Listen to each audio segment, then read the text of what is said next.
AITA for calling an ambulance, which got my coworker fired. For starters, I, 27F, work in sales.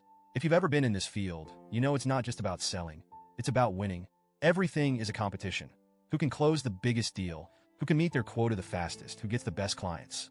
There's a lot of pressure, especially for someone like me who's relatively young in a company full of seasoned veterans. Most of my coworkers are in their 40s and 50s, and I'm one of the few younger people in the department.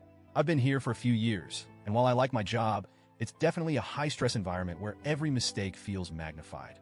So, this past weekend, the company hosted a mandatory team training event at a hotel. The whole thing was corporate to the core, PowerPoint presentations, buzzwords like synergy and value add, and long discussions about how to crush the next quarter's goals.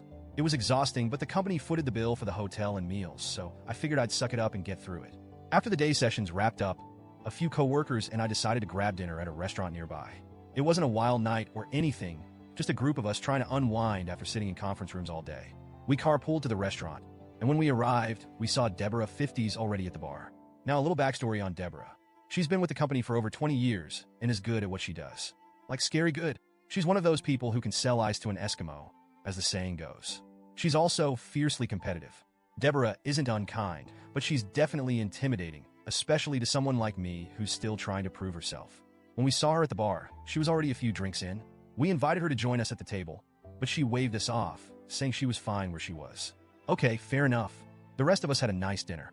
I had 2 beers, nothing crazy, and we all kept the conversation light. But as we were finishing up and getting ready to leave, we noticed Deborah again. She'd clearly had a lot more to drink. She was stumbling as she walked and slurring her words. Honestly, it was uncomfortable to watch. A couple of people in our group exchanged awkward glances, but no one said anything. When we got outside, Deborah followed us into the parking lot and started rummaging through her purse. My stomach dropped when I realized she was looking for her car keys.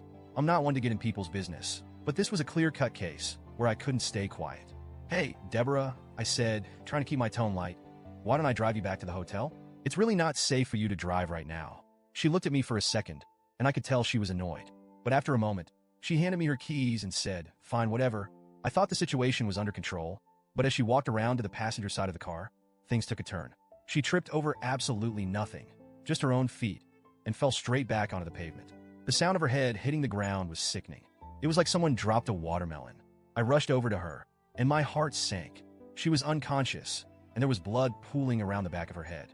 I froze for a moment, but then instinct kicked in, and I grabbed my phone to call 911. This is where things got messy. One of my co-workers, Matt, 30s, came up to me and said, "Don't call an ambulance. We'll just take her back to the hotel and put her in bed. She'll sleep it off." I couldn't believe what I was hearing. "Matt," I said, "she hit her head. She's bleeding. What if she cracked her skull? What if she has a concussion?" He rolled his eyes and said, "You're overreacting. She just needs to sleep it off." I was floored.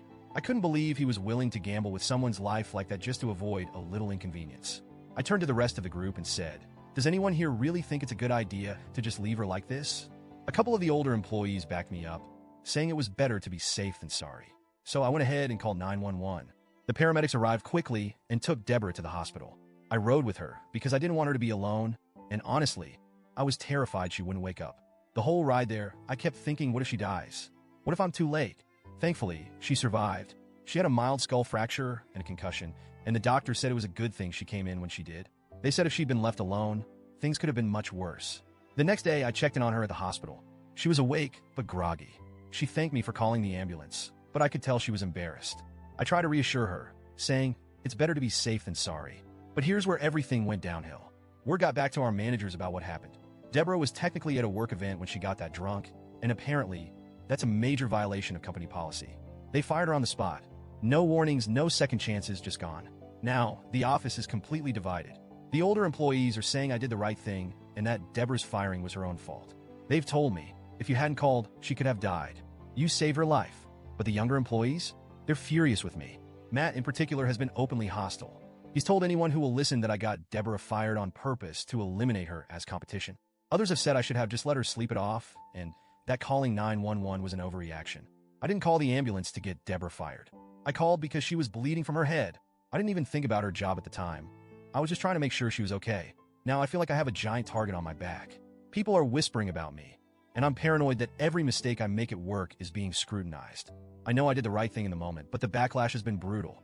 So, Reddit, AITA for calling an ambulance and ultimately getting Deborah fired?